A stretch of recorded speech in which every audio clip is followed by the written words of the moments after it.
regardless. From this level now, a couple of generations down the line, I don't know, maybe 40, 60 years down the line, because human beings, we always want the grass is always greener on the other side. So some new generation will just come and just demand more humanity, more interaction, more. But right now, we're so dependent on AI. I mean, if they want to depend on humanity, that means it's reversal.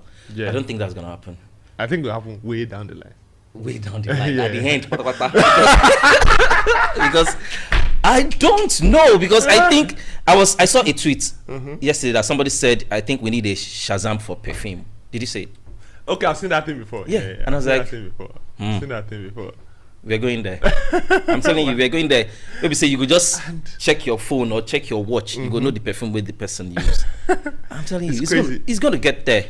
It's crazy because we've started. Yeah, we're good. We started. Yeah. That's why everybody. Now the kind of podcast I like this. I always say we just flow and drink water. When I drink water, because okay, good. So there's something I was reading that Elon Musk said. He said the amount of artificial intelligence in the world right now is way more than human intelligence, and that's danger. That's danger because they build these algorithms, they build these things, and these things take a life of their own. These things start solving. They build things to solve 1 + 1. But next time they take a look at it, the more people that use it, this thing is solving 1,000 times 1,000.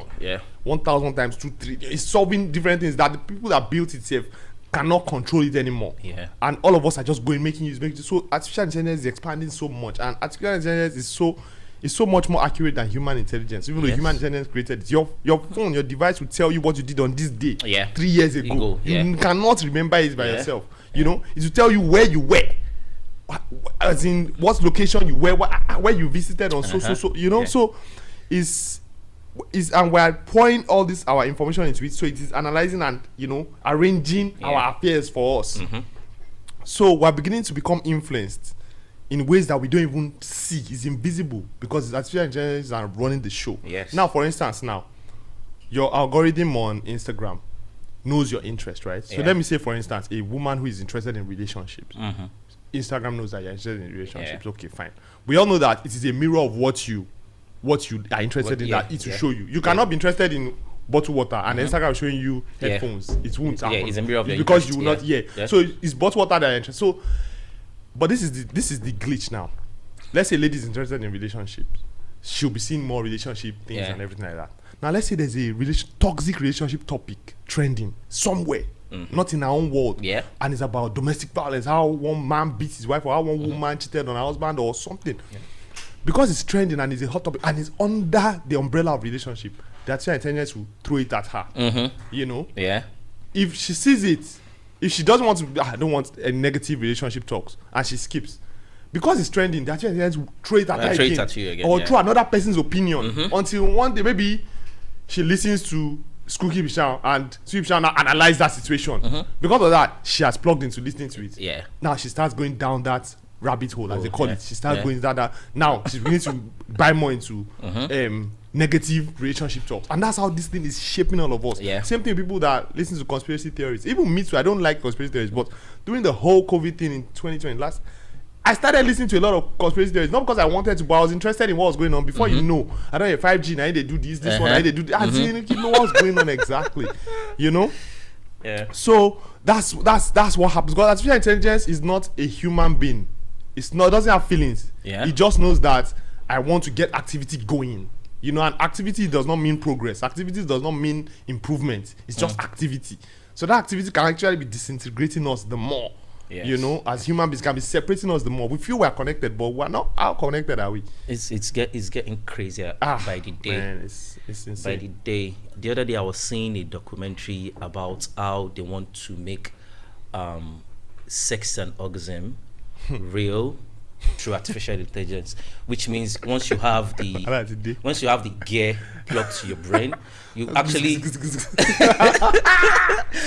see through the gear, Baba, through the gear, you can actually feel the other subject, maybe the opposite sex. You can have the energy and everything. Wow. Meanwhile, through AI, and you have sex, you come normally like you step to real human upgraded process. You know, insane. there's this book, something, The Future of Science or something that I read one time. And the guy was talking about emotions are electrical charges and everything like that. That they should be able to transmit emotions. That, so like for instance, if someone is depressed, they should be a kind of gear they could plug to the person's brain, just like you said now, and transmit happy feelings electronically to the person, and the person will feel, you know, and they're already going down that line, and I think we'll get there, you know, because everything can convert it in the brain waves. I think Elon is doing something like that too. Something cheap in something the brain. Cheap, they put it in the brain. So what happens? Is this going to replace drugs or what? And more like issue of addiction. There's going to be issue. Where are we going exactly? Because the thing is, as human beings, our intelligence is our greatest ally and our greatest enemy. Our intelligence takes us away. It makes us understand ourselves as humans. Then it makes us develop things that makes us inhuman. You know, we start developing all these things that take us away from nature. But once we are deviating from nature, we're not killing nature. We're killing ourselves.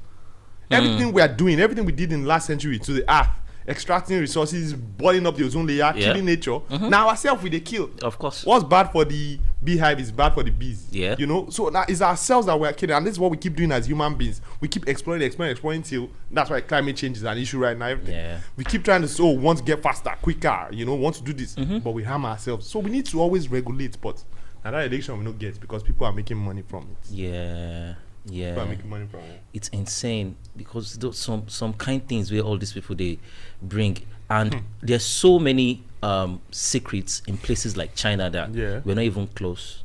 So much. Yeah. There's so much. Yeah. There was a time I was reading something about making these superhumans that they could breed some kind of genes together, right? So to Mama FDB, when we get to, let's say, like 2040 Olympics, right? They have hybrid players that they actually breeded for that kind of game. You see what I say now. Don't you think these companies are getting too powerful? They are getting too powerful. Is that not how Twitter shut down Donald Trump's? I mean, fucking Buhari couple Buhari of years tell our own you. As in, how could a private? Who is the person that made decision? Who is the person that made that call and said delete it? Delete it. Yeah. Who is that person? That's powerful. Then they go under the statement of it's against our guidelines, and you know, okay, but there's a gray area, and we're toying with a new type of world power right there. Right now, we're all excited, Twitter, but there's something we're toying with right there. There's another force that's coming up. Yes, which means at any time, right? A place like Twitter can control the narrative. That's it. Already they are controlling. Already they want you to see what they want. Yeah, exactly. They want to see what you want. They can socially condition you. They can focus on us and say, Nigeria wants to socially condition them to believe in like this person. Yeah, you just ask them before you know. It won't happen in a day, and they are terribly patient. They will just know that okay, give them 6 months. You just before you know, if you look at our conversation 6 months time, it has changed from what we believed in a while ago. We don't know. Big tech is a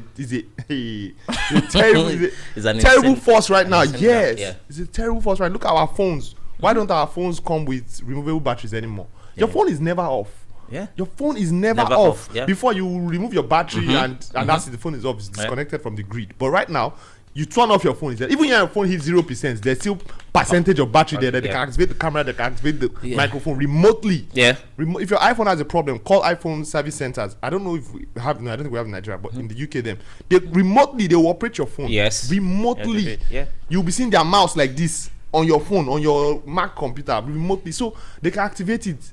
At a point, I had to shut down Alexa, Siri, all those things in my house. In my house in Nikki, I had to shut it down because sometimes I could just be having a conversation with somebody, right? Fucking Siri, come and ring. You go just smile. What is wrong with this? Why is this one smiling? You get, so it's more like they are listening to everything you're saying. Exactly. Everything. Sometimes we could have a conversation about, let's say, Ford now, or maybe Honda, and you're on your way home and it start popping on your timeline. That is it. It happens a lot. What did I have a conversation about recently? That is not my business at all. I can't remember, a few days ago. And next time I just saw it. Yeah, you could just pop I say, waiting happen. This one I know because I know Google for this life. So somebody told me it's about keywords. Yeah, it's keywords. Those keywords they use. Keywords. But I was telling the person that I think it's more than that. I think for them to be able to get your keyword, if they want to get your full conversation, they can. That is it. Absolutely, they have access to your microphone, because when you download those apps, they allow access.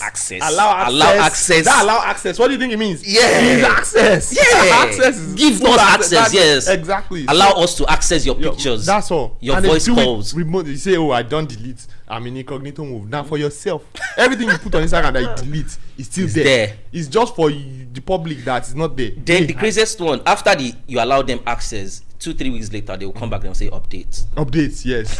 We need more. We need to realize that, I don't think right now to get an iPhone 4, iPhone 5, iPhone 6 is hard. It's, if you have it safe, if it spoils, you're probably able to repair it. They keep killing down these phones up because tech is improving. So it's the newer ones. They have our fingerprints, they have our facials, 30,000 spots on your face to do your facial recognition thing on your phone. So it is, the accuracy is like this. It's like it's too accurate. It's too accurate. 30,000 unique different spots on your face just for your facial recognition ID. So if you pass in front of one street camera, everything, they will link it to one device that use your phone to open. But people say it's the only people that are doing wrong that it affects. And people not doing wrong. What about your data? You see? So now, me too, I don't have anything I'm running from now, But this is the point that people are not understanding. It is power. He who has your information has power over you. You see, information is the only thing that I can steal information from you, and you will still have possession of it, and I will use it. Yes. That if I carry this your water now, you know say that you carry your water. But if I steal steal information from you, you still have it. You don't even know I took anything from you. But you still have it. So I can use it as I please. That's the thing. This information is power. Now, when you have the information of all the people, let me use a technically vulnerable country like Nigeria. When you have information of all, let's say half of the population, 100 million people, you can socially condition them to what you please. You just need to there's something they call subversion that the white man did when they came to Africa, when they did indirect rule. It was a project of like 25 years, and that's why they destroyed our educational system, the one we had before the colonial masters came. But they just did that. Okay, take the children, brainwash the children, brainwash them completely. In 25 years time we will see the results. So they don't even need to do the work. The children that they brainwashed, will come out 25 years and become that thing that they have brainwashed them to be. So it's not, there's no fight, it's subversion. And that's what happens when you have the information of all these people in your hands. They'll just subvert us and just say, okay, Nigeria, okay, let's focus on them. Subversion will just begin. It just begins 2021, 2020. By 2023, you're already speaking another language. You even know, because you think you're in control. You think, but it's on my phone. I'm only reading what I'm interested in. It's a lie. They're shifting you one step at a time. And that's how this thing.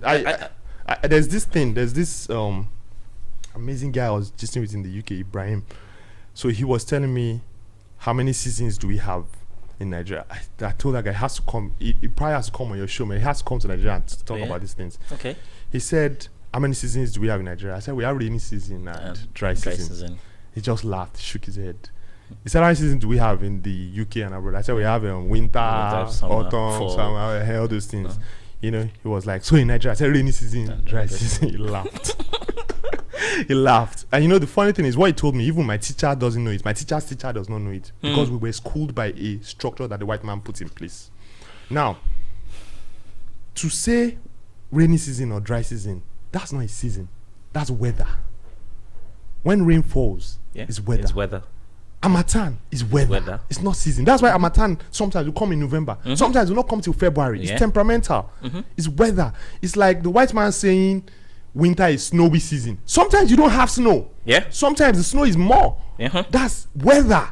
But the season is winter. Summer also. The season is summer. It's not sunny season. Because sometimes in summer it rains. Sometimes in the UK, by the weather is so bipolar. It rains, sometimes it's hot, sometimes it's, all that kind of stuff. So we have been schooled not to even understand our motherland. It is our motherland. That's why it's called motherland, because it is fertile. The land is fertile. It's a woman who is fertile. It's a woman who is fertile at this time of the month, right? That's why it's called motherland. Like a woman, when she's on her period, she's not fertile, right? But when her period is gone, when she's ovulating, she's fertile. That's maternal. That's why it's called motherland. So in winter, the land is not fertile, right? In summer, it's fertile. Even in Nigeria here, sometimes we can't grow some crops. Yeah. Yes, because the fertility ranges. But the blessing we have here is that we are fertile all year round. Or we don't have snow.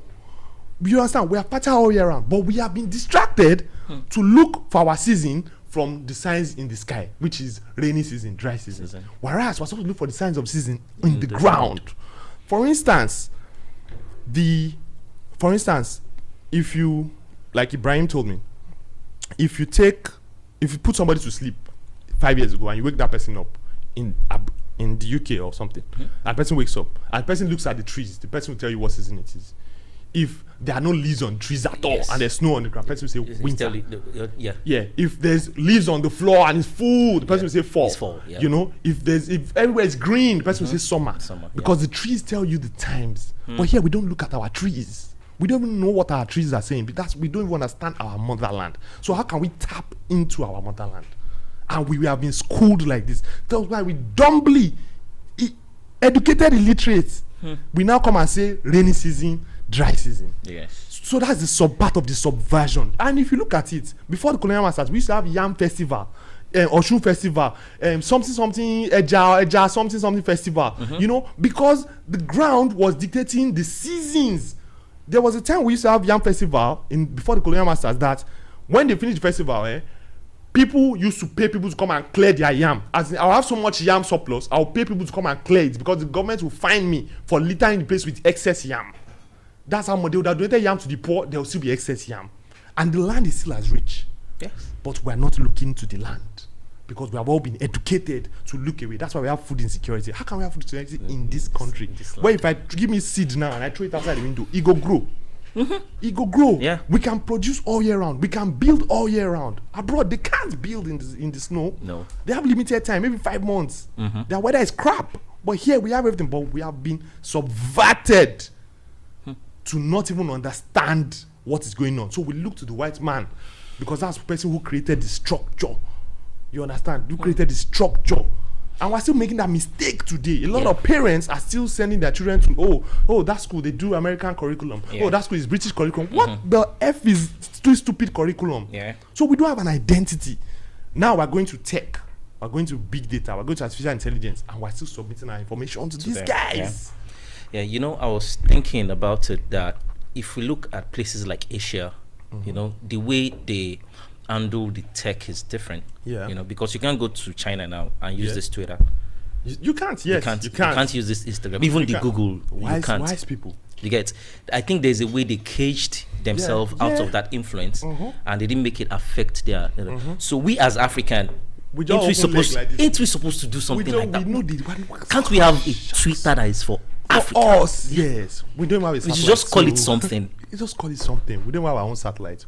We're not, see, on the angle of tech, we're not even competent. The gap is even more. I'm saying the gap the developed countries had to us 30 years ago is even, right now, is way more. Way more. We're just submitting everything about us to them this. And they're just smiling. And they can do as they please. So right now, they can do as they please with us. It's scary. It's scary. I won't lie, it's scary. It's so scary. If you come up with let's say you come up with a new social media platform now and tell them, oh, this is going to work like Twitter and apart from the technical issues that we are going to have, even our people will not support you. They will not, because we don't believe in ourselves. It's that subversion. We've been conditioned to look away. We've been so conditioned, and we have to start taking everything back. Start taking everything back. I call it unlearning. Though. Yeah, unlearning. That's it. Unlearning because each time I have that conversation, I'm always like, there's so many things we need to start unlearning. Yeah. See, the thing is, we have some people that are educated, that are well schooled on bullshit. That's the thing. They went to school, they are professionals, but it's a structure, they're a product of the system that the white man created. You know? I think there was an argument sometime about some herbal thing that during the COVID thing that some people were saying, oh, use this herbal thing. Yeah. So some people were like, oh, this thing can never work, So I was now arguing with somebody like, dude, calm down. I mean, it might not. So they're like, it's not scientifically proven. I'm like, because it's not scientifically proven does not mean it cannot work. The science will not research what will not profit it. The people that run the world are the pharmaceuticals. They're the ones that run the medical world. because it's all about profit. So they will not research anything that you can go and grow in your backyard. Yes. And the one way go benefit them. Yeah. Go. So I tell the person that, look, they said, no, if you work, it would have been research. I said, you see, Yeah, no. who would research it? It won't. When it takes $2 billion for me to pass a drug through the FDA system in America, I'll now go and research. Maybe they say alubosa and then they work for one thing. All of them account they go. No, I have to research what Montepoto might seem something that will work. Everything they came up with that is herbal in Africa during the COVID season was somehow disregarded. Totally. Yeah, totally. because I think it's Eritrea. They came up with some kind of water. Yeah. You remember that the guy said he's curing them. They were putting it in schools. There were videos about it.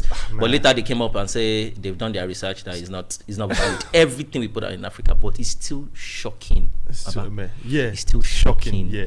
That thing did not kill 5 million people in Africa. I don't know, man. That's just. You don't know why? I think our immune system is much more than whatever COVID is. You know, it's well, good luck to us. I mean, it's just luck, I know, but we're lucky that our immune system is just, because I'm sure a lot of people have that thing that they just bounce it off. What social distance no happen for here now. Nothing. You know, it didn't happen. Look at our market everywhere full. Nothing. So we're just lucky. I think it's still that motherland. So something that you talked about. Something that ground. Something I swear. That ground stood that no, this is not going to, because how do we want to manage it? Possible. Possible. Way. That's the painful thing about Africa. I watched a TED talk. One lady was talking about how she was speaking to our American, all these US aid and all these people, that when they go to negotiate with Asians, maybe the World Bank wants to give a loan, that the Asians will go through the contracts, they will go through it, they will scrutinize, they'll say, no, this term doesn't pay us, this clause is no, remove this, they will go back and forth. That's so tiring. The lady said, but when the Americans said, when they come to Africa, that they're just like, yes. These people saying yes. Now people with they call professionals, that people who would wear suits, that maybe one left school with one first class or school in one place, that will speak superb English and their composure is heavy, but yet the Americans are like, they just sign, they don't even stress, they just agree. That's the bullshit we're in. That's the bullshit we're in. We still have tribal issues that we're even still fighting on. We're still fighting on. Fights we supposed don't settle since after Biafra War. We're still fighting on that, Skuki, which we should talk about. Do you know that I used to feel like sometimes the problem we have as Africans is a little bit more than what we see on the surface. I'm telling you, Baba. I'm telling you. He reached that level. Yeah, it's a little bit more than say, okay, they stole money or they decide not to give us power or I think it's way more deeper than that, because being the most populated black nation in history on earth till date. It's like we're in the center of the world. Look at the map of the world. Nigeria is like, Africa is like the center. Nigeria is now like the center of the center. Africa, yeah. As in, what else? So why is it the most suffering? Look at Sierra Leone.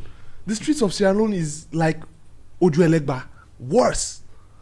It's like the worst part of mainland. Sierra Leone is the greatest diamond deposit in the world. That place should be like Singapore, Dubai. Should be in the future. What happened? As in, see, this is a pain person. Until we start having the conversations among ourselves, especially this generation, because our popsy them, they don't get them. But we ready, jobless. I am. Let me say it now. I am disappointed in our generation. I am disappointed in our generation because we're not ready to strategize.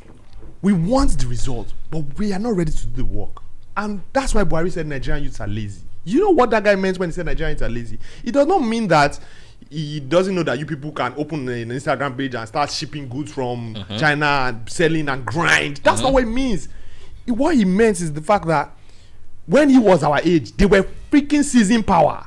They were dictating the destiny of the country. But we are just here, and in their own times, it was blood for blood. It was military regime. We even have a democratic system. We're not fighting shit. We had NSAS. We got excited. We got a lot of people. All of us. We went to take selfie. When they shot one bullet, nobody was there again. Yeah. You know, we're not ready to fight that fight. And even, I'm not saying we should fight the blood fight. You know, but are we ready to even be strategic? What happened to the conversation? NSAS, we had it for a second.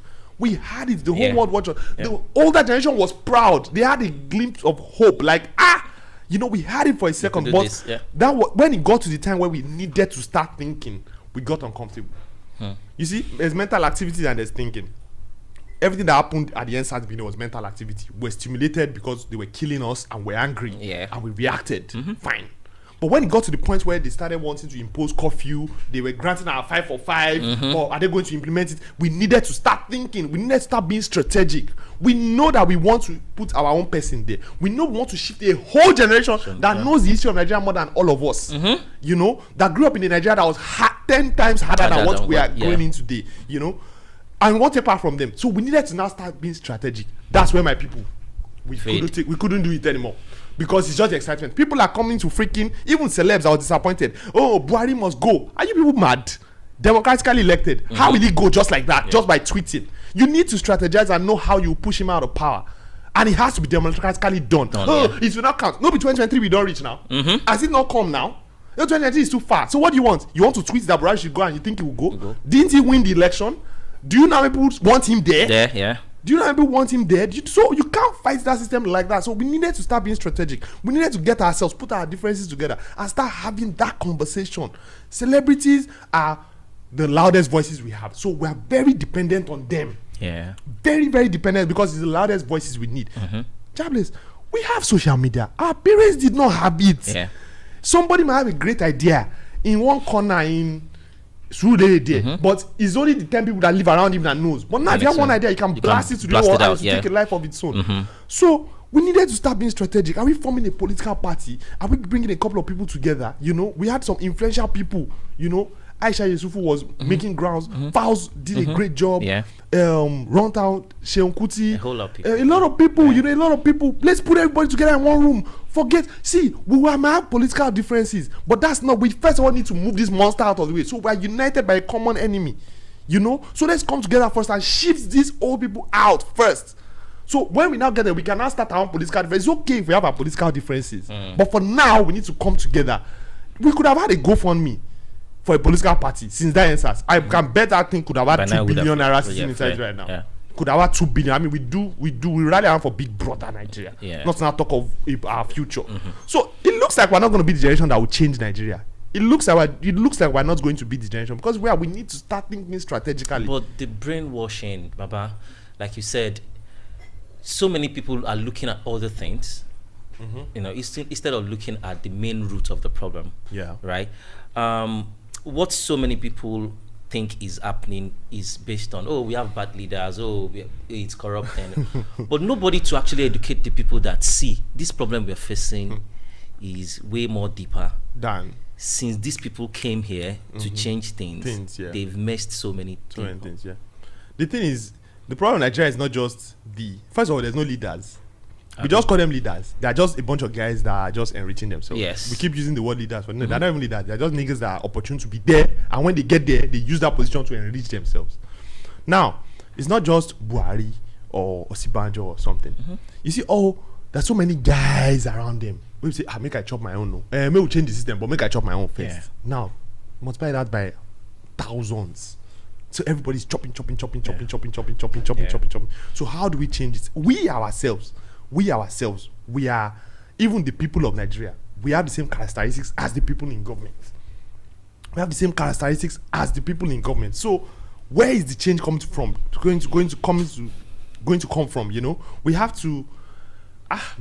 Number one, we have to be selfless. That selflessness, I don't know. We displayed it during NSAS. It was impressive. We displayed, and it felt good. It's not always about oppression. You know, Sheon Kuti said something, said it shouldn't be NSAS, it should be end oppression. That as far as we keep oppressing each other, you know, we cannot move forward. And it's true, because as long as I'm still interested, have you gone on social media to see everybody's caption? Everybody's caption is to pepper the other person. Bro. But you know, everybody's caption is to pepper. It's not self-love. It's not self-love. It's not self-love. It's just there's a virus in our system. There's an epidemic in our country. of pepper them. Everybody wants to pepper the next person. Yeah. But how do you now want to come together to move forward when you want to pepper? I just want to oppress the next. Yeah, you know, because you have to first of all put that aside. Then we can start having that conversation. And really, like during answers, I was there. A girl's phone got lost. She shouted her phone got lost. They found the phone for her. As a matter of fact, they found the phone. They found the phone on the floor. They are taking it to the stage. Wow. And these guys that took it were rugged boys that if they sell that phone, they will see food chop for the next 1 month. But they took it because the spirits that were released into the air that time was so beautiful. So this girl started shouting and looking for her phone.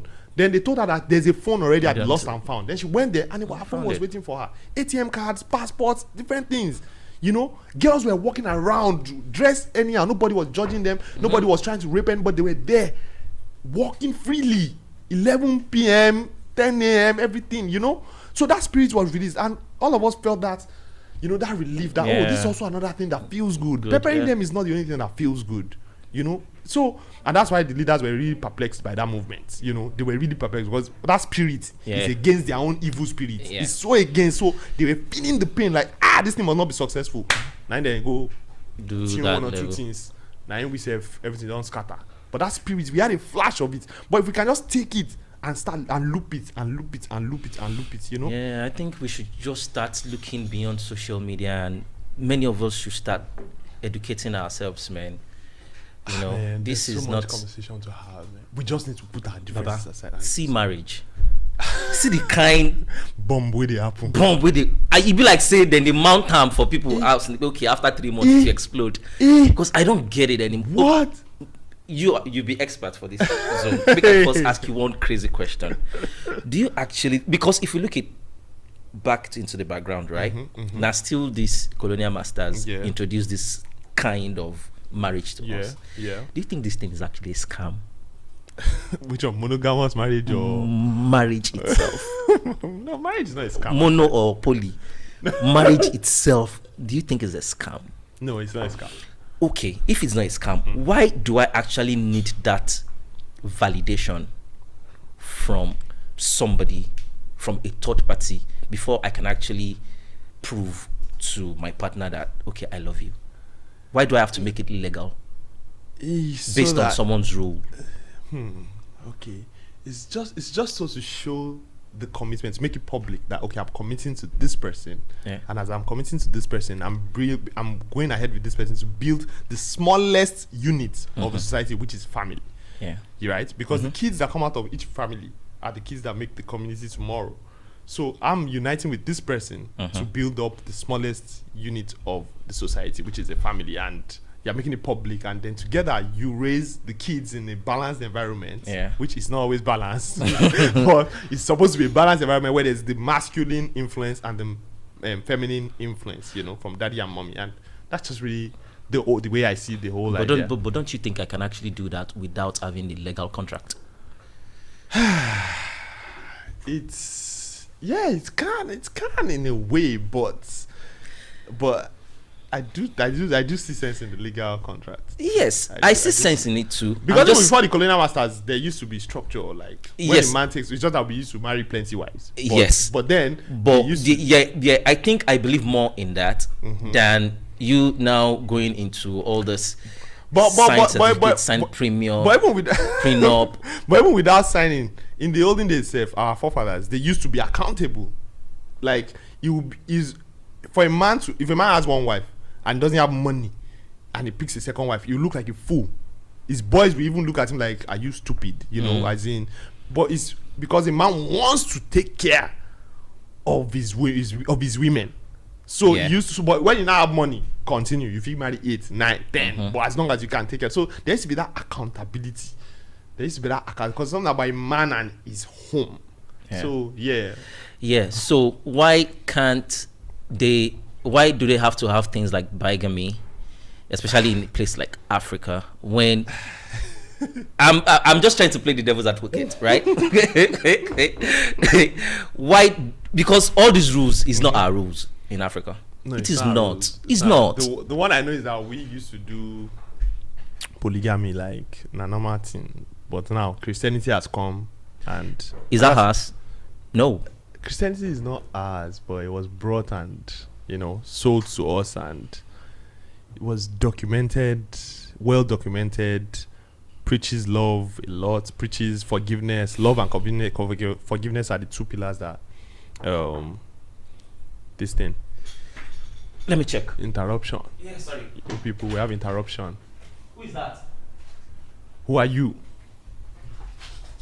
Is it camera still rolling? Give me my key. Yeah, it's rolling. So this one go there inside. No. Ah. Bro, I'm recording now. Make I finish, I'll come with you. We need to put one light, one bulb out there. Yeah, you need to do that thing. Yeah. So people, sorry. Where were we? Sorry, Jare. We're talking about the polygamy thing and bigamy in Africa. How Christianity, yes. Yeah, was sold to us, well documented, documented particularly. That's the thing. There's so many things before the colonial masters that were not documented. Maybe because we're not writing. I don't know. Write books. Is a good way of documenting things. So a lot of our own teaching. There's so much wisdom that's just been forgotten, man. It's just been forgotten, and it's so painful that the generation that even have a bit of this knowledge, they're all dying. Yeah, they're all dying. As in, tell me, Jobless, when was the last time when you say you chop correct party jollof? It's getting scarce. But the real party jollof, where we say we they cook for this Niger, is getting, especially in the Yoruba region. That jollof, where we say if you do, you go smell out for the back of your brain. It's getting scarce. Yeah. It's getting scarce because the people that know how to do it it's slowly dying off. Slowly, every time I go and eat jollof, I'm like, this is not jollof. Yeah, this is not. This thing is going. It's going, and that's how a lot of things. I always use jollof as an example. That's how a lot of things are going. All our herbal, these things that go along with our body, they are going. Let me tell you something. Nature has a way it distributes human beings, animals, and plants. Right? Ironically, the white man did not see a lion until they came to Africa. They don't have lions in the UK. But if you look at the UK, is it their coat of arms or one thing, you see a lion on it. But they don't have lions there. Lions are in Africa. Same way nature distributes animals and everything, it distributes plants. There are some plants that can grow in Africa that can't grow there. There are some plants that grow there that can't grow here. So there are some medicinal plants that if you take it, it will cleanse your body that grow here. Also there are plants that cleanse their body. So when we take something herbal from there and they package it and we are taking it here, and you are born and bred in this land, you are bred for the plants that grew with you. That work more for your body. And that's how we have been. That's what we don't miss some. They said when the white man came, that before the old slave thing, when they came off their ships and everything, they were amazed because they didn't see one obese person. All man stand, 6 foot, 6 pack. All man stand. That's where the ideas of slavery started coming. Like, this guy, if you put this guy for factory, you go walk. Looking at that, everybody stand. There was no obesity, there was nothing, because everything we were eating was rich from the earth. Rich, but now, unless them package one thing. If I see Nigerian brand and abroad brand, abroad brand, I go, why? So where do we start? Baba? So they sold Christianity to us. Man, I don't know what to say, man. They sold Christianity to us, documented. I'm a Christian, so it's been my belief all my life, my parents, my grandparents. So what do I want to start unlearning that? I think there is one that bothers me. It doesn't really bother me, but there's one I think about, which is Solomon. King Solomon. Why King Solomon? King Solomon is Baba of the girls. Is the most blessed person in the Bible. Yeah. Right? And he's still the Baba of the girls. 700 wives. No way, don't bring that guy record. 300 concubines. All right? Bad man. How can you be that vulnerable to women and God still look at you say you're the most blessed? Man, it's because if you look at that Solomon's story, those things is either Africa or Middle East. Yeah, right? Yeah, definitely. So it's close to home. It's close to home. We share the same DNA. Yeah, it's close to home. So it is crazy when these Westerners came and they changed all those things, and now we are to follow their rules, and We're following the example of Jesus now. The New Testament, one man, one woman. Based on the Bible? Based on the Bible, Based on the Bible. Based on But the teachings of Jesus. And again, we also learned that this Bible has been doctored several times. Man. Until they got to the point that it was only King James Version that was authorized. Right? And that is not the real details, of what the Bible is. That's the thing about this times. That's the scary thing about the times we're in now. Even with the truth, there are different truths. That's the thing right now. So what is true? It's so it's so heavy. It's so heavy. Honestly, it's so heavy. Some people their faith is shaking. Their faith is shaking like big time. They don't even know what to believe in anymore. Some people now just say, I believe in the universe, because they don't tire, It's I don't know, man. Whatever it is, we just have to. My own is just that we all know the principles of God. We all know the fruits of the Spirit, and the commandments. We all know it. You all know peace, kindness, long suffering, love, and all. We all know those things.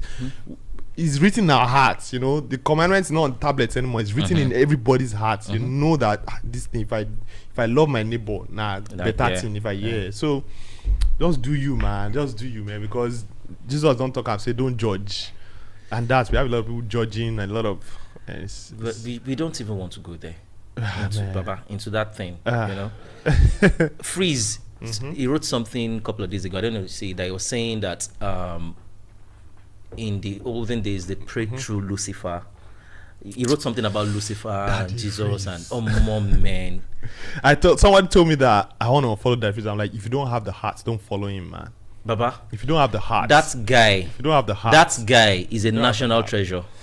He's bold. He's a national treasure. They're supposed to worship him. I don't agree with everything he puts out. Right? Yeah. But the kind of unlearning that guy is teaching on a daily is a treasure. You have churches. This morning was talking about prayer. I was looking at his live video. Okay. We're saying, if prayer really works, are you not thinking you have churches in every street in Lagos or in Nigeria? Some streets have 5-6 churches, and we pray day in, day out. So if this thing works all these years, are we supposed to be like this? Prayer works. I know prayer works. It depends on how you of do course, it, right? But then again, what he's saying makes a lot of sense. How can you have so much churches, so much mosque? We abused religion in Nigeria. We abused Christianity. It turned, as in, it's terrible. We abused it. People with no conscience were setting up structures. I'm preaching in the name of God and doing, and even Jesus said it that in the last days they will come to me and say, didn't we expel demons in your name? Didn't we perform miracles in your name? And it will be like, get away from me, you workers of lawlessness. Which means that those people performed in his name, which means they know his name. They operated in his name, but yet they were not working with him. And we've had a lot of that. How many pastors don't impregnate choir members? How many pastors don't? So we've abused it in the last generation so much that this generation now, they don't see church finish. Like, this your Jesus, people say, nah, money I go just give, pastor go change everything. So I understand where people are right now with losing faith in. How many times people say, this person, I'm doing this person, he's a pastor, because person pastor, it say no go buy you, next thing don't buy you, don't go, So, man, at the end of the day, man, it's every man for himself and to his God, I swear, it's every man, just follow your in your heart. Follow your God arrow, is in your man. heart, man. Follow It doesn't have to arrow. be in the building. I agree with that. But religion is such a heavy topic. It is such a heavy. I think it's so personal, spirituality, because we are more spiritual than we are physical. Honestly, everything in this world is even more spiritual. Even an atom is made up of 99.9% empty space. It's only 0.1 that is the electrons, protons, and everything is made up of atoms. That means that this table is made up of 99.9% empty space. So the parts that we can knock is the 0.1%. So that means we too, as human beings, we are more spiritual than physical. But people get blinded It's like humans are sleepwalking because we only perceive the world through our 5 senses. You know, what you see, what you hear, what you do, you know. So your spirituality is really your own journey, man, your own personal journey. Have you ever had any psychedelic experience before? I don't know, man. It's possible. It's possible. It's possible. Yeah, it's possible, man. I've had some. Because if you're talking about spirituality and you want to see some other realms that are a bit different from what you are, different from your body, that you can actually connect to your soul, I think that's the only way. That's fair. And even all these guys that are really nuts, I think they should make them go through some processes. Before they put anybody in office, I think they should make them go through some psychedelic stage so that they can see that, there's more. There's more. It's not just about, I want to be everything. There is a whole lot of more that you can see. But they just don't connect to themselves. Well, maybe they connect in another way, but that their generation is... It's just... It's nothing to write about. It's nothing to write about, man. But this is our own generation. We need to grab the bull by the horns, man. We need to, and it starts from cooperating with each other. It needs, I don't know how well we can do. Baba, until I don't know how well we can do. Until we have a president that is a Nigerian. The old Nigerian. Not an Hausa. Not an Igbo person. We know they don't tell you are. You are not a Yoruba person, but a Nigerian. Until we get to that point that this person is not true. Because even if you want to do anything in this country now, Baba, they will first tell you, now my brother from... Jobless, what is Nigeria? That's the big question. First of all, Nigeria. Na side chick name, ma'am. Side chick. Who was I telling this thing to yesterday? I was telling somebody. Maybe that's why Nigeria. I was telling him yesterday that he was like, no, what do you mean? I said, come. Side chick. He was a chico. That's like, see, Frederick Lugard left Mrs. Lugard in London, came on mission to Africa, carried Flora Shaw in knack, the girl way in the knack, carry and come. In wife no say they knack Flora Shaw for here. As he's knacking Flora Shaw, when then they knack for night, they brainstorm, say which I will call this place. I just now can't say Nigeria, whatever is where she got inspiration from. Same thing I said, we're a product of the system of the white man structure. When they teach us for school, they said Frederick regards mistress. They don't touch them up. Yeah, mistress named the country Nigeria. No be mistress, na side chick. Maybe now why Nigerian man side chick. Side chick the other day because the person when named the very country said na side chick. So when not be men fault, when they get side chick.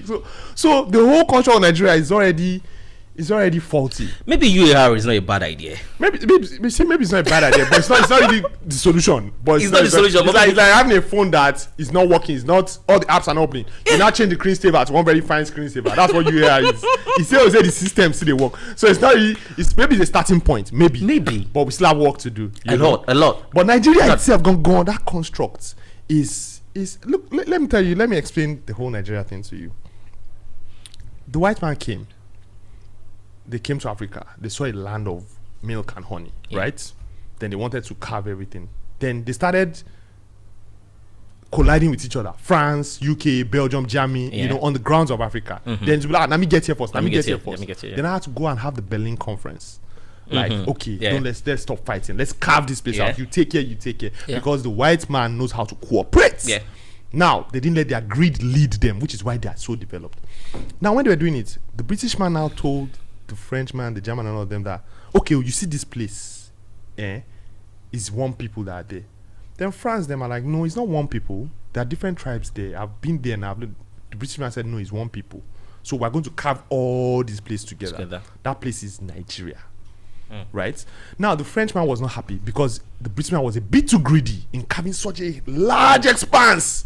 As a matter of fact, the British man wanted to cut Cameroon into it, but now France said, "Come on, you have for there." That's why you can see that Nigeria, in Cameroon, there's English speaking, there's French speaking. Yeah. They now carved the whole Nigeria, and the Frenchman was pissed. They were pissed. The rest of the white men, they were pissed. Like, Britain, you got away with this. Anyway, Britain got away with that, and they called it jollof the whole Nigerian thing. They go. What do you think happened when the Biafran war came about? Yeah. France supported the Igbos. That is it. Yeah. The Igbos said they wanted to go, right? Yeah. And they had enough because Ojukwu and Gowon had a conversation, and the north was too large. I mean, the north was like the size of the western and the eastern region.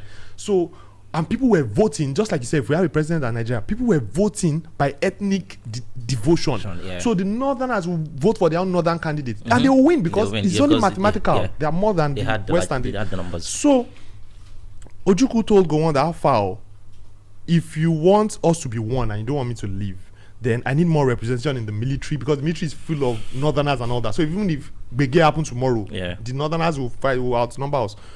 They agreed. Gowon came to Nigeria.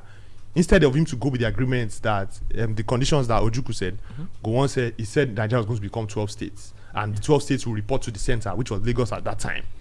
You know, Ojukwu now said, hey, I'm not doing that. Now, what was the issue?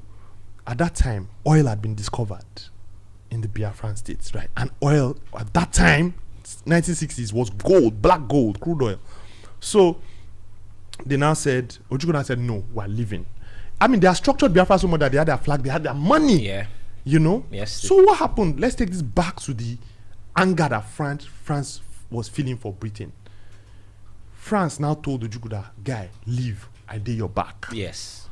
Because that oil where you get, if I support you, I will get taken that. Britain, on the other hand, had carved Nigeria. Britain had washed their hands clean of all these colonial things. They were becoming so good in the world. Oh, we're now good. But Britain can't go on say, this Ojukwu guy, he won't leave, and he get oil, he go turn big boy overnight, no allow him go. Now Nigeria on a B. You are one. That's why Ojukwu was confident that he will win the war, because he knows another big boy they support him. So at the end of the day, it was really a battle between Britain and France, because France also wanted to put their hand into that pot called Nigeria. Yes. So they were backing Ojukwu. Yeah. So Naim, Ojukwu started and then the war started, and Ojukwu was confident. The war that the Nigerian Yakubu Gowon thought would last maybe 3-6 months started going on for 1 year, 2 years, you know. So later, Britain and France, they can't call themselves, say, Alpha. Britain now told France, Alpha, cool down now. Maybe we no do this thing. Maybe we cool down. Maybe we no support this guy too much. Blah blah blah blah. Why do you think later, at some point, Ojukwu them, they were expecting more arms, more mercenaries, nothing came in anymore. They just didn't come anymore. Yeah. They just backed off. Yeah. Because they didn't give a shit about Biafra. They just give a fuck about the money they're going to make. At the end of the day. And when they pulled back, Obasanjo, they mounted the last assault and broke all the defenses of Biafra, after killing almost 2 million Igbos. You know? So why was the Hausa man so devoted to keeping Nigeria as one? Why? Because the British actually appointed them. They appointed them because they know that they are more influenced. They are more easily influenced. Do you understand? They are more easily influenced. Now, I'm not being ethnocentric or anything, and I'm not being biased. Let's just say that it is. The Hausa man fears the Igbo man. I'm Yoruba, but the Afro man fears the Igbo man. Because why? He's not taking your land. He says he wants his land and he wants to go. But you don't want him to go because you know his motherland is so rich, and you know how intelligent the Igbo man is. You know he would develop. You know he would develop way faster than anybody. So they need to clip their wings. You know. So the excuse the Hausa man could use was, it's Nigeria, it's Nigeria. Who constructed Nigeria? Yeah. Even at a point, I heard during those days the Igbos were in every places. They were in the north and they were doing their entrepreneurship skills. When they declared Nigeria, the Igbos moved everywhere. And they were becoming rich in everywhere places. They were. Yes. So even that whole one Nigeria concept, if that's why during the Biafran war before the Biafran war they were already natives, civilians were burning Igbo shops, burning churches and chasing them away because there was beef. So all of them had to go back to the east. They had to go back. There was beef. Because wherever the Igbo man he will always sort himself. And that's why after the war, when they said their Biafran money was useless because Nigeria now had Naira, they now said, Obafemila was now the minister of finance that time. They now said, let's convert our Biafran money to Naira. Yeah, so Awolowo said, we'll give all of you 20 pounds. You will be billionaire, you will be millionaire, everybody 20 pounds. Why did Awolowo do that? That was very bad. That was very bad. Now, before Ojukwu even said he wants to leave, he told Awolowo, guy, let's leave now. Let's say we want to leave together.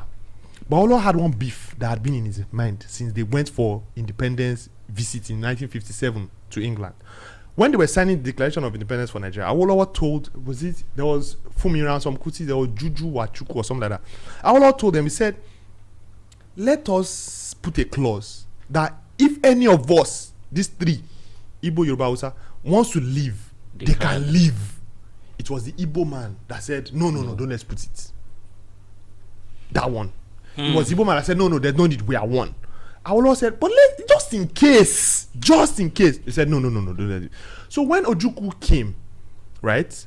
Ojukwu was, who handed over to Ojukwu? Was it Agbironsi was shot? I think it was after Agbironsi was shot that Ojukwu now came into this thing. Anyway, when Ojukwu now came and told Awolowo looked at Ojukwu like, Una don't come. When I did tell Una that time, say me we put that clause. Now Una don't see, say Una land, get oil. Una can't say you won't go. Shebi now Una no one clause. I know they do clause. So you see how this beef has been. That's why Awolowo didn't play along. Of course, I personally feel when the Biafran this thing, dollar was rendered useless, they should have given them the equivalent. But Awolowo made that decision and just crippled them, giving them £20, and that's why Igbo people could not buy this thing when they did indigenization, whatever that time. They could not buy, they could not participate, they could not buy shares in companies. Because a lot of foreigners were sent out of Nigeria, so Nigerians were buying shares in all these big companies, Leventis, all this, they're buying shares, and the Igbo man could not participate because he had no money. So the Igbos had to start from scratch in 1970. Look at where they are back again today. Now, the Yoruba man really is just a jolly good fellow. The Yoruba man is more arts and culture, jaye, and the Igbo man is about business, wealth creation. The Hausa man is about religion, live your life like this. So the Hausa leaders know that their populace are very docile. They just wake up, they just serve and they go like that, It's not that they are not hardworking, no, but they're really not interested in. They can just live like this, which is fine, which is their own way of life. The Igbo man will create wealth and he will ball out, and he will create more and he will still ball out, and he will leave a legacy for his children. The Yoruba man knows how to create wealth too, jaye, color things up, So that's why I said in the beginning that the Hausa man fears the Igbo man if the Igbo man is left to be on his own, if he's left to be, and that battle is still what we're still facing till today. That's what. But why can't everybody go? I don't know if going is the solution. Man, but a side chick named Nigeria. Everybody just go their way. A side chick. Now that's why Nigerian men like side chick. So women are the ones that should support scrapping that. That's why your husband has a side chick, because a side chick named the very, So what's this problem with marriages crashing in 3 months? It seems like it's something in vogue now. Implies that what they read now. Nobody hear what again, no. Nobody's patient anymore. Too many influence. Too much influence. We live in a social media era. The most influential media right now is social. We're just saying something before this interview started that traditional television, you have to speak like this. But right now we're free. So the media that's social is so influential that people are thinking in ways they don't even know they are thinking. So nobody's patient anymore. Nobody wants to be accountable. Nobody wants to. I mean, if you enter a relationship, you have to be accountable to your partner to a certain level. You know me say your partner, they control you. But you have to be, agree with me. I see that. You have to. You have to be accountable to a certain level, to make it work. It does not mean you lose your individuality. It doesn't mean you lose who you are or who you were before you entered the relationship. But to a certain level, you will put mutual benefits, you and your partner, ahead of personal gains, Doesn't mean you can't still do your own thing. So, but that's the patience people don't have these days. So everybody's entering a relationship like this, say, you go fuck up. So people are entering a relationship looking for the fuck up, not looking for the come up. They're just looking for the fuck up. So once they see any sign, they just blow it out of proportion, bass. Relationship now very bomb, bro. But the thing is, as human beings, a lot of people still want a relationship. A lot of people still want someone. It's all it's all fun and games now. 30s, late 20s, 30s, 40s.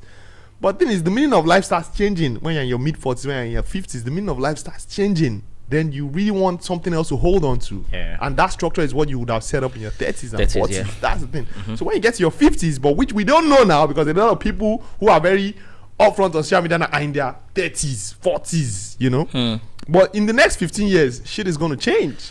Bro, there's a whole lot of influence to this conversation that even me, the other day I was reading a post that Davido's baby mama, I think Sophia, Okay. She was saying she felt bad when she heard that her daughter's name is going to be named Adeleke, not Momodu. Oh, okay. Yeah, she said that. Oh, for real? Yeah, that she felt very bad, and that thing caused an uproar. Like ladies were now coming out saying, if I carry the child for 9 months, what right does any man have to get the name from me? Why can't I get the name?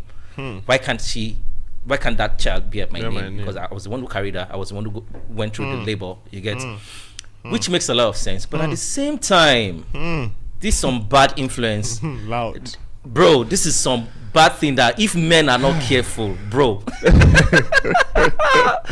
you go marry. Now you go to bear your wife papa name. The love way it go now. Now you go be Mrs. The thing is, see, jobless, this thing don't happen many times in history.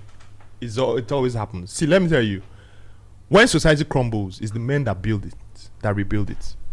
1 million times the men that rebuild it. Cultures are built by men who have to fight a war because everything's scattered, right? They have to fight a war, they come out and fight, then they build a new culture. Of course, the women play a very influential role. I'm not limiting what the women play. But I say wherever a boss is the men that go out and fight the wars. Yes. Now, it's a bit different now because maybe the war is not going to be necessarily carrying guns, but there's a war going on right now. Of course. In our minds, war on our minds. Serious mental war, yeah. You know? So, there's a war on masculinity. But, you see, is it Aristotle that said it? Socrates said it too, as far back as those times. They said masculine republics would give way to feminine democracies. Then feminine democracies will give way to chaos, and then inevitably there must be tyranny. Now, masculine republics is the world we had after World War II. This was 1950s. Everything was balanced. America was booming. You know, the UK was giving independence to all the countries there. You know, so man, woman, you know, everything was being built like that. Now we are in an era of feminine democracies, political correctness. Everybody wants to be correct. No, you can't say this. Oh, don't hurt my feelings. I identify as a goat. Don't abuse me. Stay woke. Identify as a, you know. So everybody wants to be. So now the world has shifted to a feminine democracy. Everybody's so sensitive. Everybody's so ow.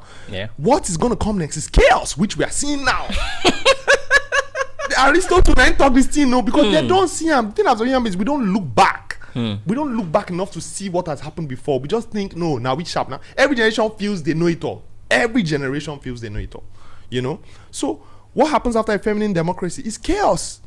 And that's what we're having now. Now we have, I saw it recently, siblings saying that they're in love with each other. Yeah. And what the fuck does anybody wants to do about it? You know? And now they will say, as people are saying, well, they are two consenting adults. I watched a freaking TED talk on pedophilia.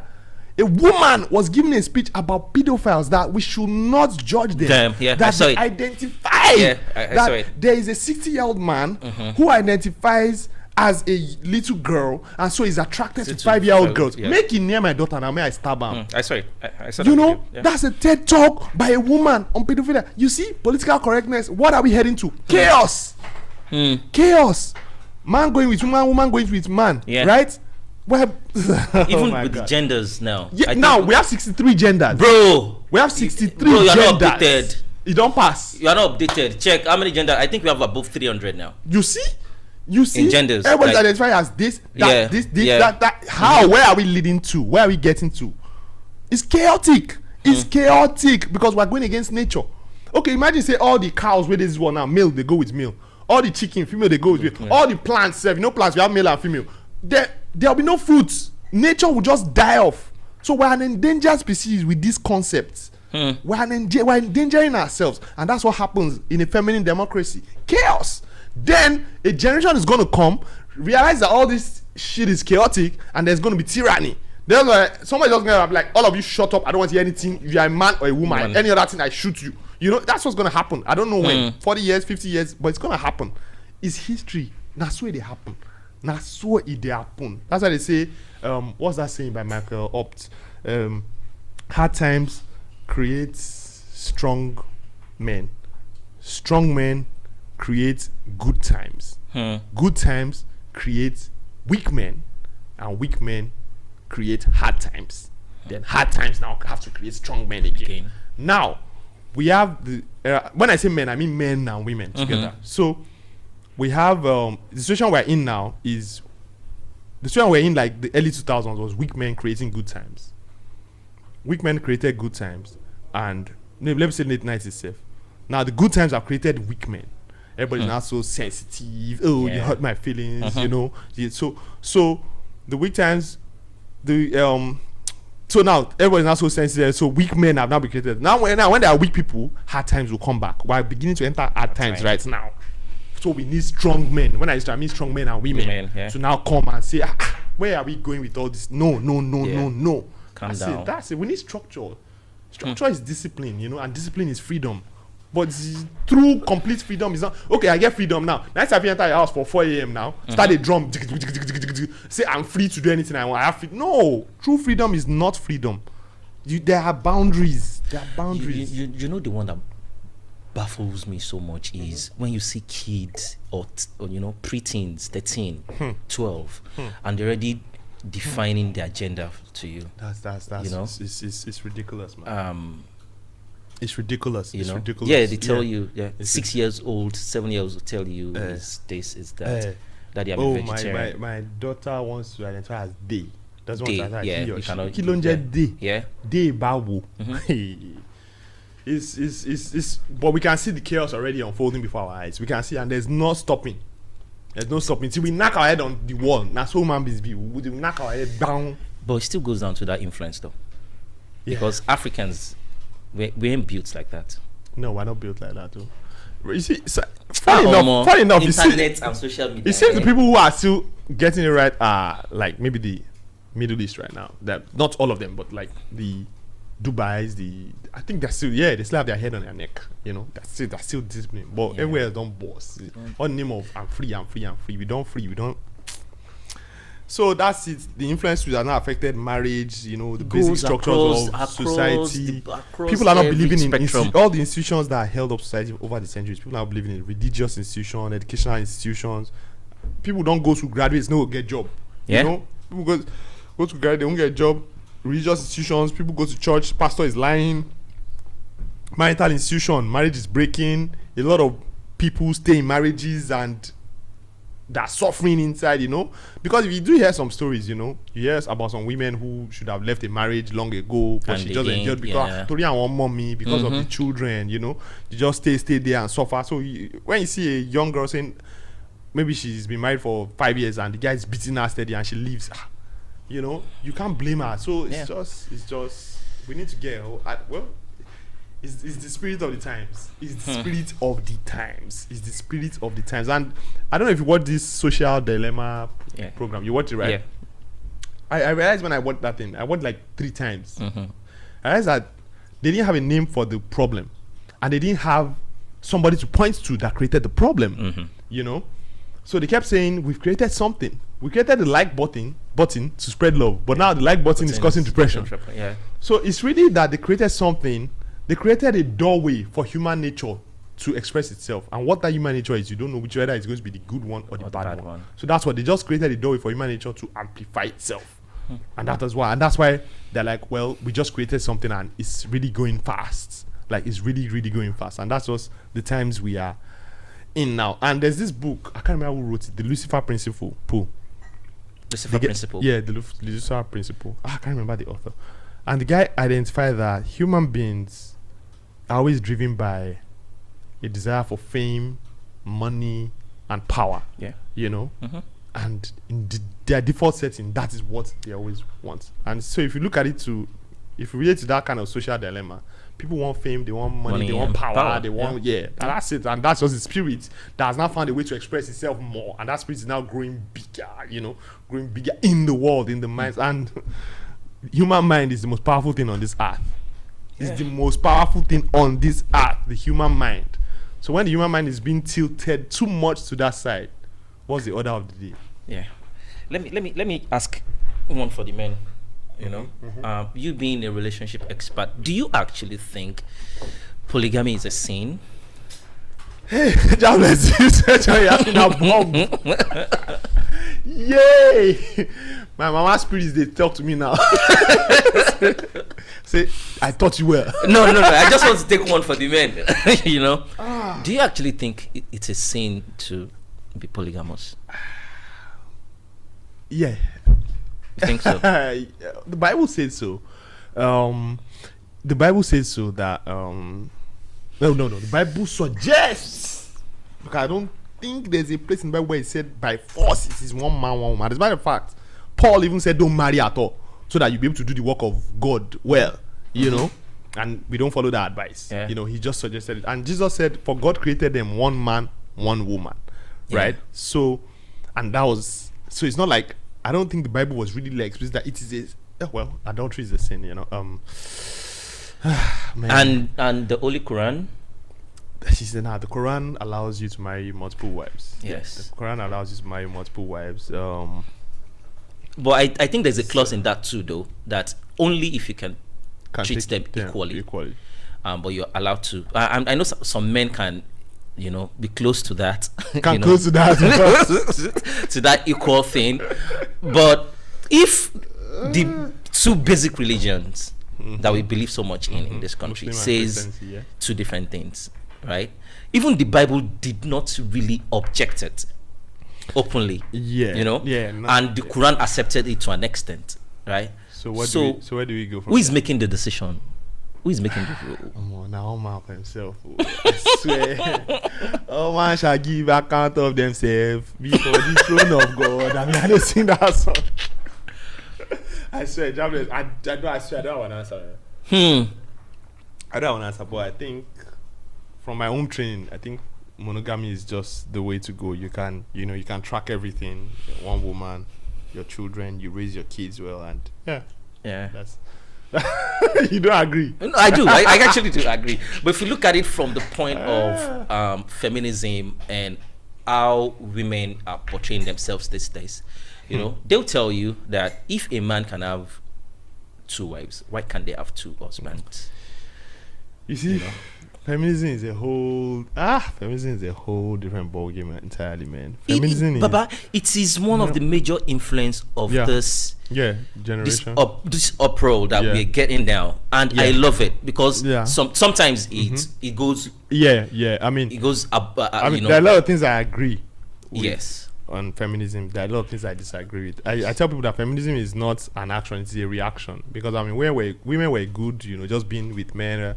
The first wave of feminists just wanted to be able to vote and to own property, right? Yeah. So the second wave pushed it a bit further, votes, property, equal pay, and everything. Yeah. Then the third wave came, and the third wave was the one that started, missing it a bit. They were the ones that started adding, because the first and second wave of feminists, they just wanted to work and grind also. That's all they wanted. Yeah. They didn't want all these extra benefits. Like they didn't necessarily want you to overly consider their emotions. But third wave feminists have this. They don't want to be as accountable. They don't want to be as accountable. Yeah, they don't want to be as accountable. But looking at the way men have abused a lot of power over the centuries, Eckhart Tolle said something in The Power of Now. He said, women generally share a unified trauma of the sufferings of other women from the past, So, for suffering of other women from the past, was this thing I saw on social media one time, and they said, as a woman, what would you do if for one day there were no men around at all? And girls were like, I'll be able to dress anyhow, I'll be able to walk on the streets, easily. And I'm like, wow. So because of men, women are really conscious about this, that. So there's that trauma there, that's in the fiber of every girl's being. So that can show us why there's that, reaction. And we can only just we can understand it. But of course, everything has extreme ends. Yeah. But we can't really cancel the whole movement because of the few that go extreme. Because feminism has actually achieved a lot, has achieved a lot of good, but man, it is what it is, man. At the condition where we didn't have that. And it's so hard because I did talk to men, all the time, and these days they'll tell you it's just so hard to get, that kind of woman your mom wants you to bring home, right? Yeah. Sometimes it's not even about the morals, you know, but sometimes about standard. Standard, yeah. Yeah. Yeah. You know, make babe, they tell you, say, guy, if you don't do it well, I can do it with another babe. They go make me, you know, all that kind level. You know, the standard now is way above. You understand what I'm talking about? Just even quotes efficiency. So the man is the head of the. Some girls will just say, "I don't want to hear it." Yeah. You know, man, it's one thing causes one thing. You know, one thing causes one, because a woman actually in a natural state likes to be submissive. Women in their natural state like to be submissive, but who is she submitting to has become the question. You know, who is she submitting to? But again, I think there are some women with masculine features, and there are some men with feminine. It happens. Yeah. So if you're a man who believes in, I would like my wife to be submissive because you have that masculine essence. Then you better go and look for a girl that has that feminine essence too, and she's looking for. I want my man to be like. I want my man to. It makes me feel good when my man takes charge. Hey, you don't find the right match, but don't go say because the girl fine. But already you see that she's contesting. She is okay. She can find a guy that's in the center too, like that. You know, that has masculine and feminine too. Maybe a guy. Some men too like that woman to be in charge, and he will just be feminine beside her. Yeah, it happens. That's why you have to find the balance. But there are so many girls out there who still have that feminine thing in there. They might not bring it up front. You might not see it in their comments on social media. Because that's not the most sexiest traits to display nowadays. Yes. But they have it. So once you see that, oh, this girl believes in that structure, then you step in and be that man. And you guys will have your balance. You're not going to get your bass boast now, then, but there'll be that balance. I think finding the perfect match is always been an issue. Calm down. Omogidishi wanta now. Omogidi Ponta. Oh my God. Omogidi Ponta. Omogidi Ponta. Now, another thing again is, town boys about Omogidi. If you see a good girl, don't abuse it, man. That shit is scarce nowadays. That shit is scarce. I had one of my guys that I spoke to recently. He got married in 2018. Damn good girl. Good guy. But he started getting carried away because she was just damn good. She just went into marriage with, I'm going to be submissive, because the guy was doing well. So the guy took charge, did the wedding the way she wanted. You know? So she was grateful for that, the way he took charge, the way he displayed power, well, financially. Her family respect, they put him on the pedestal. So that image, she just locked it in like that. I'll be submissive to this guy, I'll be submissive to this guy. But the guy started abusing it, leave home on a Friday afternoon, come back on Saturday evening, you know. She's okay with you clubbing, she's okay, but balance it. So he started getting carried away that she, with the opera we have out there, started getting whispers from other women like, how can you take this? How can you take? Because even though he's a performer, she's also earning. So it's not like she leaves him, she's dead to zero. You know, because some women now the financial lean, they make them compromise. So she was earning. So when the guy started complaining about things she was doing, I had to tell him that, guy, but this was not who she was. Now she's reacting to who you have become. You know? So you call yourself to other, but he got so carried away. I'm like, so and as I sharing with him stories of how some guys will have to be telling their wife that, babe, 3 weeks time, my boys, they come town, so I'll be out on that Thursday for 2 hours. You know, I asked them that there are some guys in that right now. You know, but you have your babe that just, he now started tracing his steps back. And how many 2 seconds, the girl don't reset back to, which, so yeah, there are still damn good girls out there, and there are still damn good guys, but nobody is settling to see. The thing is, people are even selecting partners on the wrong things. They're selecting partners on the wrong things. The last thing you want to do is select a partner because there's a buzz about both of you. The girl a fine girl for Instagram. Fine boy. There's one a friend of mine sent to me yesterday. He's married. Right? He now sent his wife's video to me on Instagram. We are willing on your focus. I said, we are willing. And multifacily ni báwo dún àwọn pàdé ṣe máa feel. I was like, kí ni crime ẹ gangan ṣé torí pé ó wà lórí Instagram tó ń jó focus ni àbí olóhùn ṣe lè explain what the fuck bọ́ọ̀lù sì máa bọ́ sí orí Instagram tó máa jó focus ìyàwó ilé. I was like, see, now everybody's weird. You just need to find the word that matches with you. You know, you have to find the word that goes with you, because what's going wrong with your focus? Some women, I was going to follow that dance focus. I mean, but this one, the guy, he did well respected in his, you know, his clique, you know, Yao Babalonjo focus. insane. Oh, Everybody just get your own. Yeah. Too many issues, man. Yeah. So our selection process is questionable. You know, it's questionable. You have to really look at who you are going with. Yeah, because marriage is going to affect your decisions down the line, man. From the point you say I do for the rest of your life, your kids, where you live, with what job you do, it's going to affect it. So why not pick somebody that I mean, there are people who say they like to twerk on social media and then they married. Jemena, she twerks, right? You know Jemena, right? Yeah, she twerks beautifully, dances beautifully. Some men over their dead body that their wife should do that. But her husband likes it, and they are good together, and it works. It totally works. You will not like him, that's your cup of tea. It works for them.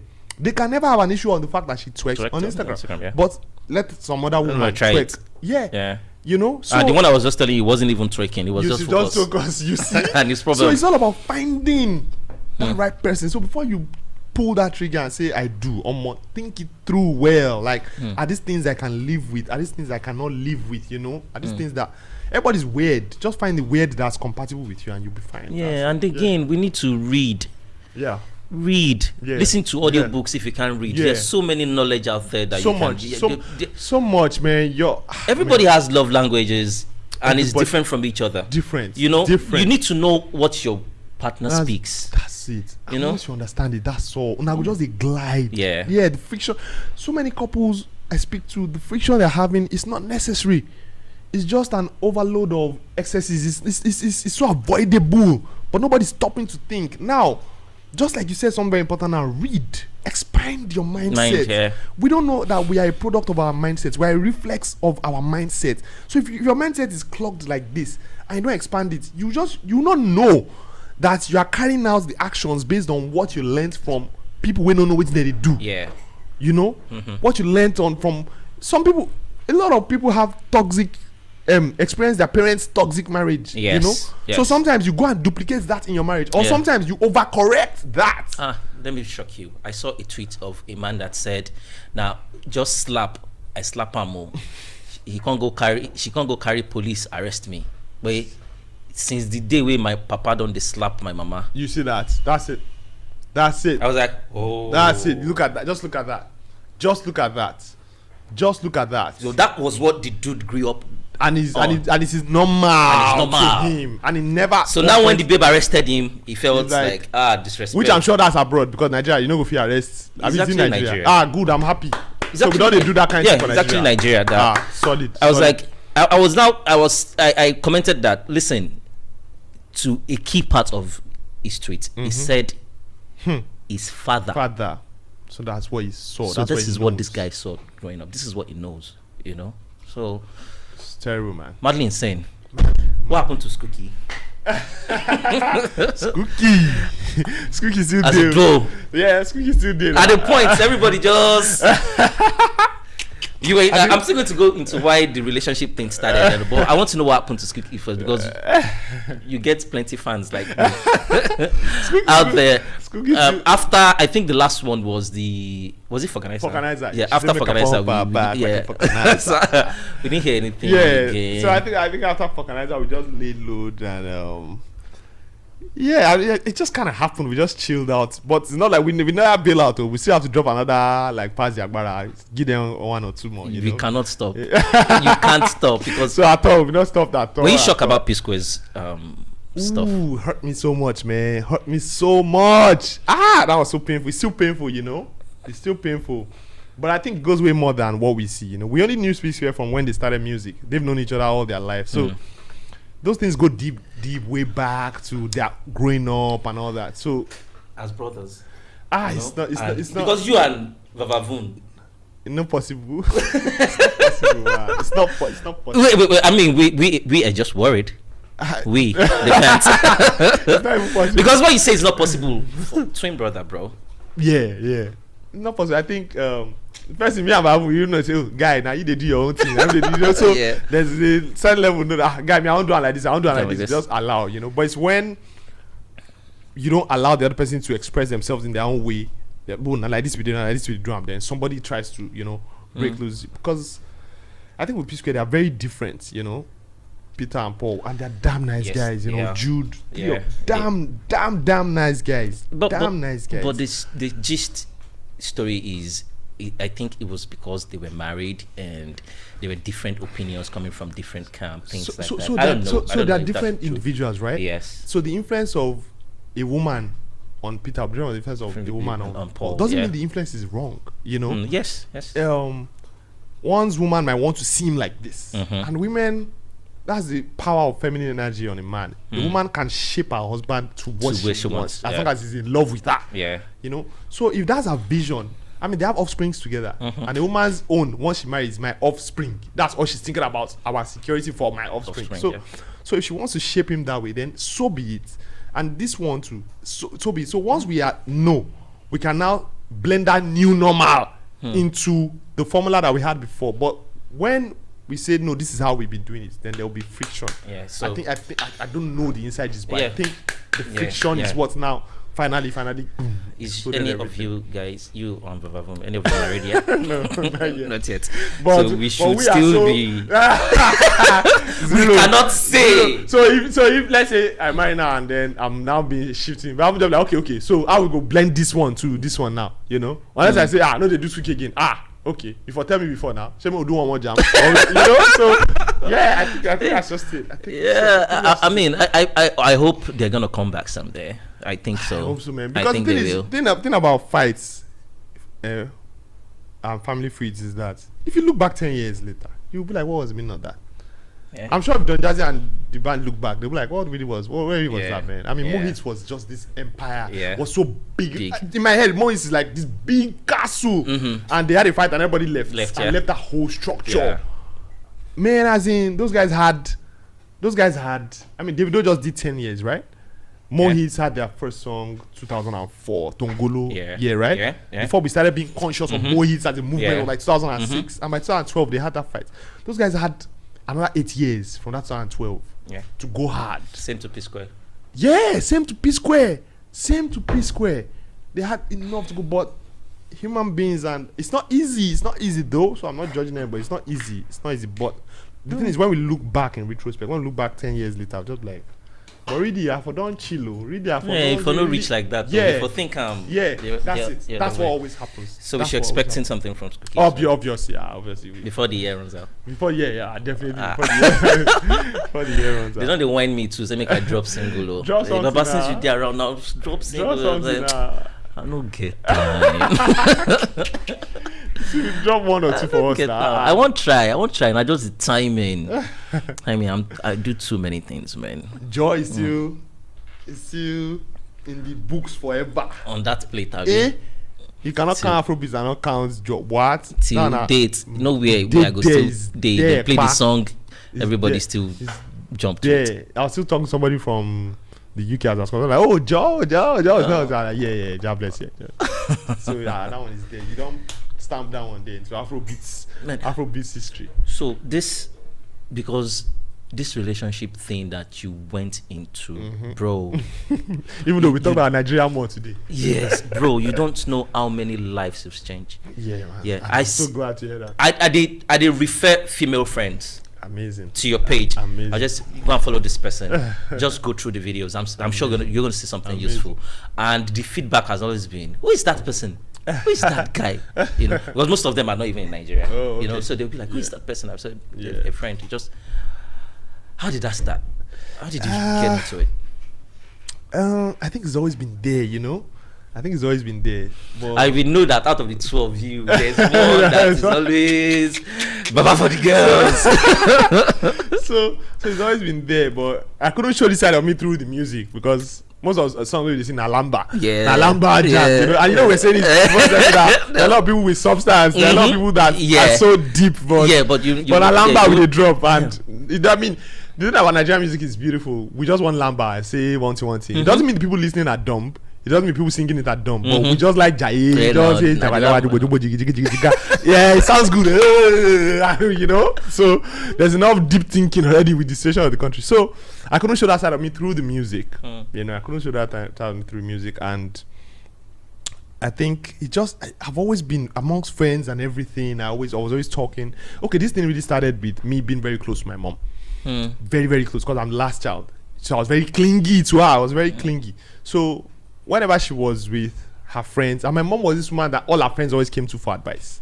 All her friends always came to her. I think my parents' marriage could have scattered if not that my mom was this patient and strategic woman. So she held it together for my dad to go through his own motions. Yeah, exactly. Turbulence. So I was always with her.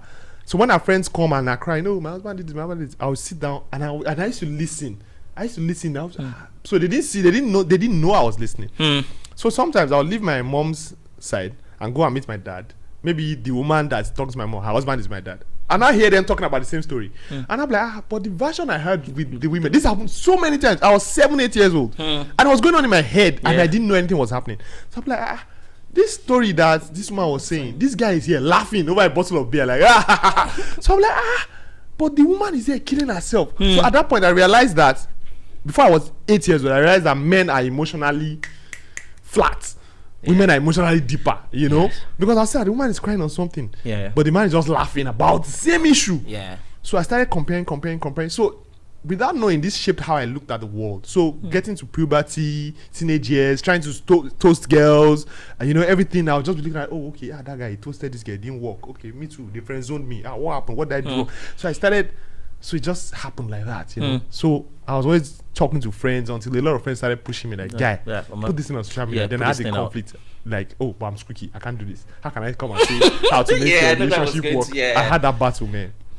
So much. I had that battle so much. You didn't get to the point that was like, coming from you. Well, Mr. Mani the banger. Coming from the banger, man. I had that so much. And as human beings, now only the negative comments I focus on, you know. I'm like, hey, they don't abuse my life. Hey, you know, so it was so crazy. It was the battle really. I could have said this in a long time ago, but it was just me having that conflict within myself. Like, can I? Then I started. There was a time that one post went viral. I can't remember what. Something very controversial. It went viral, and I was reading comments on every blog that posted it, and I went to my room and I just slept. I was so sad. As in, it like to make I delete Instagram that day. It like to make I delete. This is not mine. Nobody came me. Nobody came me for body. I know they shake for bed. Say, I know. So the next day I woke up and I saw 18,000 new followers. I slept like 11 p.m. and I woke up like 8 a.m. and I saw 18,000 new followers. And I was like, what? So I was happy about the followership. But my mind was saying, but the abuse. But I'm like, but they followed me. When I opened my DM, Baba, bomb. I saw some women some high class women reaching out. So I'm like, okay. So I made a lot of sense. Like I knew I made sense, but I wasn't sure of the public acceptance. Then that's when the confidence started coming. I said, okay, I'm doing something right here. Then I started sharing. So I kind of shared from a very raw place, you know. A lot of things I share is from my mom's teachings and all that. It's from those, and I'm so glad I had that experience with all those women of old because they were dealing with real life issues. Then I now read wide. I read so wide. I can tell. Reading is fuel. You have to. I can't speak one sentence. That's in this book, that book, this book. I saw your interview with Robert Greene. That was a good one. Now that's the guy that changed my life. The Art of Seduction and 48 Laws of Power. Man, I read those two. That guy changed my life. Books. And that guy to me is like, see, I'd rather have Robert Greene sending me a DM, which now I run things by him. I run things by him, and that I prefer that to Jay-Z talking to me, you know, because I that guy changed my life, man. For this Laws of Power, the guy expanded my mind like this, and so adding all that too. If you want to give everybody just one book, Woo! that every man should. Just one book. You see, funny enough, I should be saying Robert Greene. You know, I think Robert Greene influenced me the most as a writer. But there's a certain mindset you need to have before you can dive into a book like 48 Laws of Power. There's a certain mindset you need to have because, I mean, they banned that book in prisons in the US. That's how much that book can F your mind up, you know. So I would not suggest 48 Laws of Power based on that. I would suggest The 7 Habits of Highly Effective People by Stephen Covey. I know that, yes, Stephen Covey. Yes. Yeah, that book knocked what that book did to me. I had that book for 2 years before I opened it, and I regretted not opening it for 2 years before. 7 Habits of Highly Effective People. I was Don't read it listening once. to it yesterday. Don't read it once. Read it Over and over, yeah. Read it for 6 months, cover to cover. Just read it over and over and over again. That is an amazing book, man. It just make you be like, oh, it's okay. Really? Yeah, that's it. Then from there. Let me add one more. Yeah, Think and Grow Rich. Okay. Then after that, go and read for Napoleon Hill, right? Yeah, Napoleon Hill. Yeah, that's a good book too. Yeah. Then after that, your mindset, you can now go to Politics of Power. Have you read The Way of a Superior Man? David Dada. Oh my God. That's an insane book. book. Oh my God. Wait, did you say a book for every man? Yes, for every man. Be man or woman. Okay, be man or woman. 7 Habits of Highly Effective. Yeah. But for male. Way of the Superior Man. You have to read that. David Dada. Way of the Superior Man. You have to read that book. You have to read that. What? I've read that about 6 times. As in, Baba. I keep go through, I keep seeing new things. New things. Yeah. That's the thing about reading. That's the thing.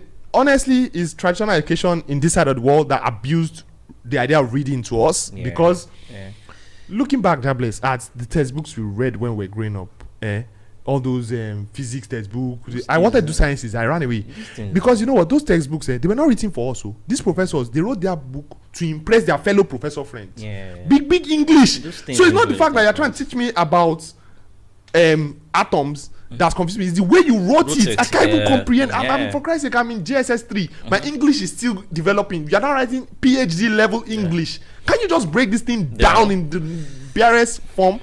So when you say the word read to a Nigerian, they're already traumatized. Like, because shucks, it's not interesting. It's not Most of those things are not. You know, if you look for ways to find make things that interest, make it interesting. You know, make it. Akalabi was saying something at this book launch. He launched a book out to sell to Nigerians. Which is just like we're doing this podcast now for Nigerians. You know, because a lot of things are unique to Nigerians. So even me, in my relationship talks, there are a lot of things that are for Nigerians. I can't just give you a concept. There's something you can do with the Oyinbo girl. You cannot try with Nigerian girl, or do with the Oyinbo man that it will make him become better. But Nigerian man, he will take and left. You know, so there are a lot of things we have to channel to the Nigerians. Now, a lot of books we read growing up, they were not written for us too, and that they were just written to impress themselves. So people hate that word reading. So when you tell them read, they're already like, I don't want to read, Joe. I don't want to. So you have to write. That's why my book said Making Worship You. I wrote it like say with a gist like this. You know, a couple of people read it before you, and but you can't read this. You know, you have to construct. I'm like, hell no. That's exactly what I don't want to do. That's exactly what I don't want to do. I'm well read. I can construct the English to impress. But do you have the audio version? No, I don't have the audio version yet. I should do it. I've had a request. I've had a request for it. You should. I've had a request. You should read it yourself. I will definitely read it. Yes, I will definitely read it myself, because people want to connect with with you. That would be a good one. That would be a good one. So that's it. Oh, nice. I don't know when next you're still gonna come around. I would love to. What are the social media handle? Okay, at Skukipeeshaun on every platform. Everything. TikTok. The one where they never do safe is at Skukipeeshaun. Nice one. You're great. Nice one, John. Love you, everybody. Bye. My name is Jobless.